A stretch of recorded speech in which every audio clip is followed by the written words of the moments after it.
All right, Shalawam, Israel. I'd like to give all praises, honor, and glory to YAHAWAH, YAHAWASHI, Makakwadash, Dupawana to the apostles and the elders of Great Millstone, and Shalawam to the elect out there doing this work of faith and labor of love, of true sincerity. All right, and I wanted to bring out another herbal formula topic, for brothers. Okay, and this will be an adrenal gland formula, simple basic formula, and it will consisting of gotu kola, Siberian ginseng, otherwise known as Eleutherococcus sitentiosus, foti root, okay, and schizandra berry. Now, before I get into those herbs, I want to speak on the adrenal glands real briefly, which sits on top of the kidneys. Okay. Now, dealing with the adrenal glands is a part of what's known to be the endocrine system. Now, many people tend to neglect this system, which is very, very important to the body. Many people only focus upon the kidneys, the liver, maybe worry about their digestion, their hair, skin, nails, mainly women and stuff like that. All right. But the endocrine system is very important because it's the glands. It's the master gland system that controls various processes throughout the body, dealing with, your hormones, your steroidal properties, so on and so forth. It deals with so many different things, like the parathyroid, the thyroid, controlling your body temperature, different things like that. The adrenal glands itself, produces over 50 different steroidal properties, that the body deals with. And one primarily is cortisol, like for instance, someone may have to get cortisol shots. They usually get it for the pain and different stuff like that. But cortisol is a hormone that your body is supposed to produce on its own. So when you begin to use things like synthetic cortisol shots and stuff like that, being that your body is supposed to produce these different hormones and different steroidal properties, naturally your body slows down in increasing those because they're getting it from somewhere else. And the body tends to do whatever it can to preserve energy. Okay. So if the body knows that it's getting these hormones or different steroidal properties from an outside source, the body is forced to believe that, okay, well, now I don't need to produce this. I can focus on something else, because the body is always trying to conserve as much energy as possible. All right. So dealing with the more into the adrenal glands, right?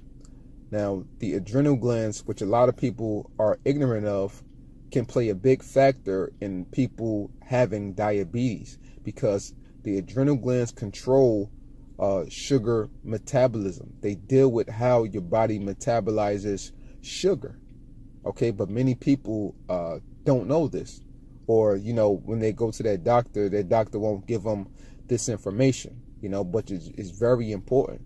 So having a weak pancreas and different stuff like that, and having diabetes, you could also have adrenal gland problems, which is when people get diabetes, that's a diet thing, type 1 and type 2. Type 1 is worse. And that's another thing when, the body is used to producing its own insulin.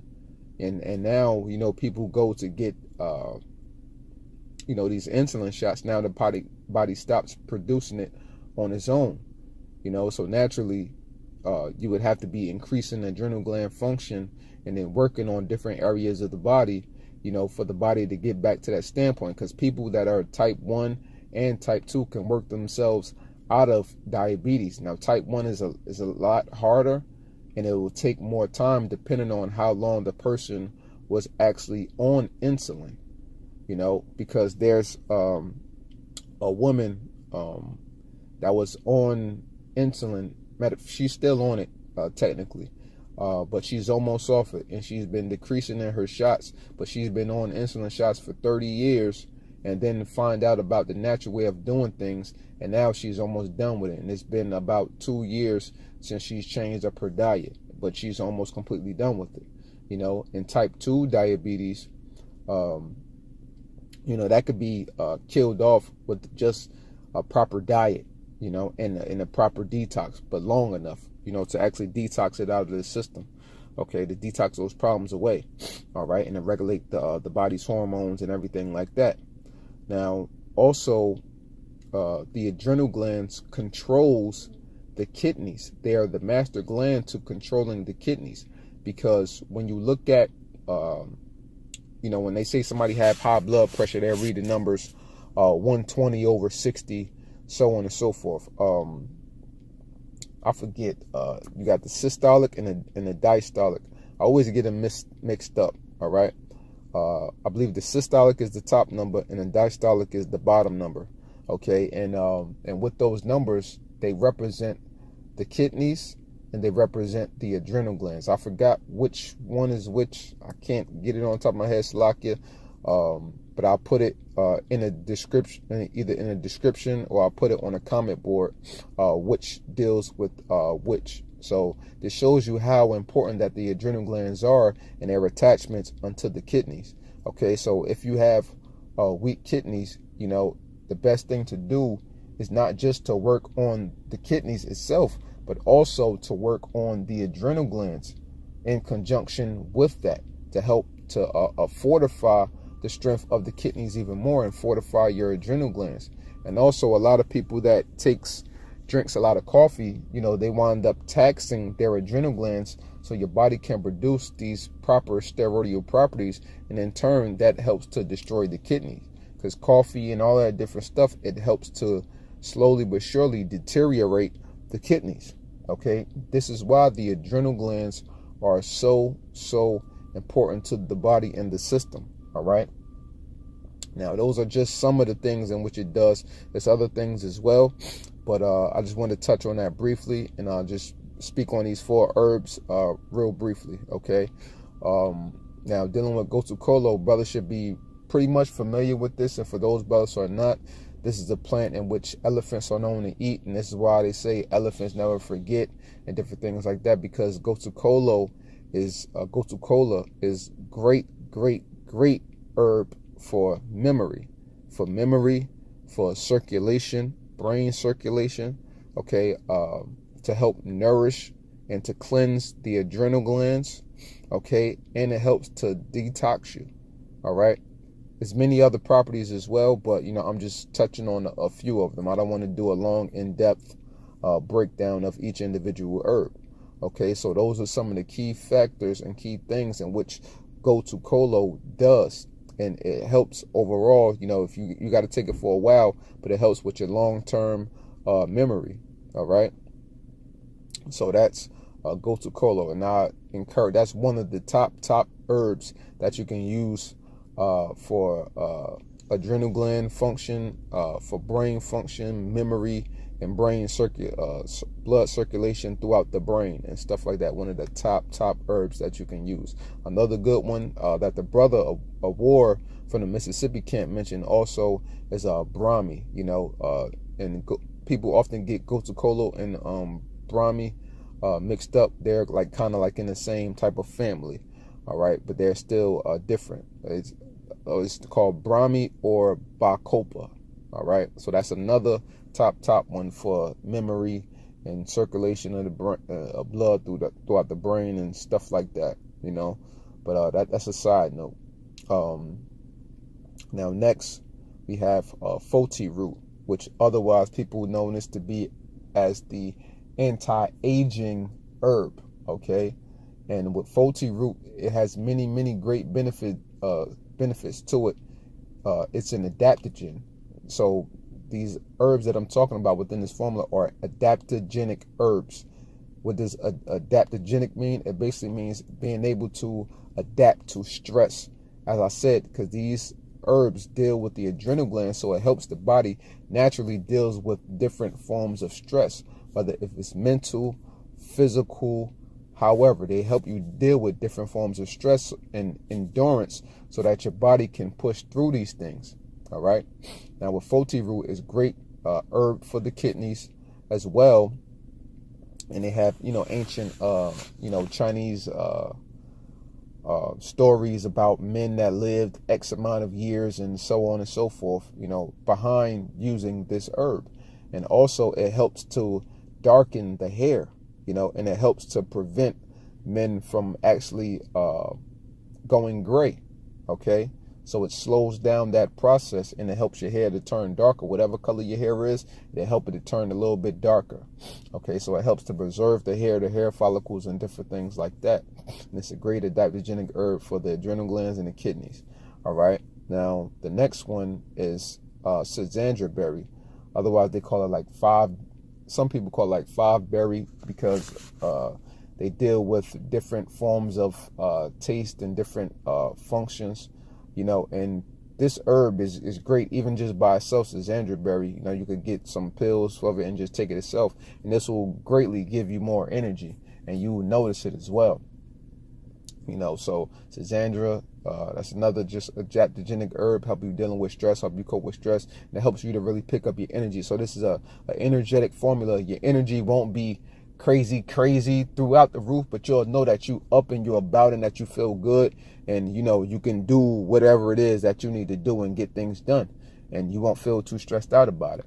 All right. And the final herb is Yelithococcus sitensiosus, otherwise known as Siberian ginseng, okay, or Russian ginseng. All right. And they have stories and documents over there in Russia where athletes use this, for Olympic performances and everything, so it's a great herb, for, hey, if you like to work out and different things like that, and just to stay fit and stuff like that. It's a great herb for all of that, for endurance and to help you push through workouts and stuff. It's a great herb for that. All right. And so that's pretty much the Siberian ginseng. It has other properties as well, but it's another adaptogenic herb, okay, that helps the body to cope with stress and, fatigue and stuff like that. And another good one that's outside of this formula here is actually ashwagandha, okay, and that's a great herb, and that's another great herb for women as well. So brothers, brothers that, might got women, or your moms, or whoever it may be in your family, they having different problems, or hormonal problems and different stuff like that. Ashwagandha is a great herb for women that helps to balance the woman entirely. But it's not just a herb for women, it's a herb for men as well, because it helps to balance us entirely at the same time. But it's just known more so to be a female specific herb, but it's great for men as well. All right. And at times I would usually just take Siberian ginseng and ashwagandha and put those two together, and that's an incredible formula. Another side one also is a Brazilian ginseng, also known as suma root. And suma root, and you mix that with the Siberian ginseng, your energy will go through the roof, probably like 45 minutes to an hour afterwards, if you mix those two herbs together. So yeah, so this was just a brief lesson upon these adaptogenic herbs to help brothers deal with stress, whether it's mental or physical, because we know we go through a lot of mental battles and stuff, so it can definitely help to pick you up, on a daily, on the physical note as well, if your body feel like it's dragging and stuff like that, and you could take these herbs, and I pretty much have them in the powder here, I'm sure, as you brother can see from the image, and I just use equal parts of each of these. Usually I ratio them out, but all of these herbs are great, and none of them really have any properties that would make me want to lessen the dose of each.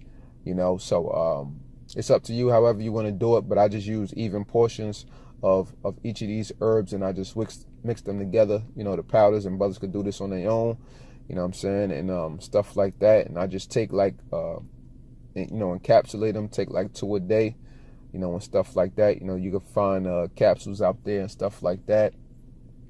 And yeah, you know, that's pretty much it, man. Because the last lesson that I did, you know, I did it upon, you know, stress and sorrows and stuff like that. So this is a good formula to help with brothers to a certain degree with that. But ultimately, we always know that we keep those prayers up to YAHAWASHI through all ways and through all things to carry us through. You know, because in the book of Wisdom of Solomon 16:12, it says, it was neither herb nor mollifying plaster which restored them to health, but thy word, O Lord, which healeth all things. So at the end of the day, it's not truly about the herbs, it's about the word of YAHAWASHI, and that's putting up in prayers unto the Most High, and through the physical remedies in which we try to use, you know, to incorporate into our daily lives, that the Most High's word is in those herbs, and he puts the efficiency of those herbs to be even more potent, you know, when they enter us, you know. So it is just a tool that the Most High uses, but it's all about the words of YAHAWASHI.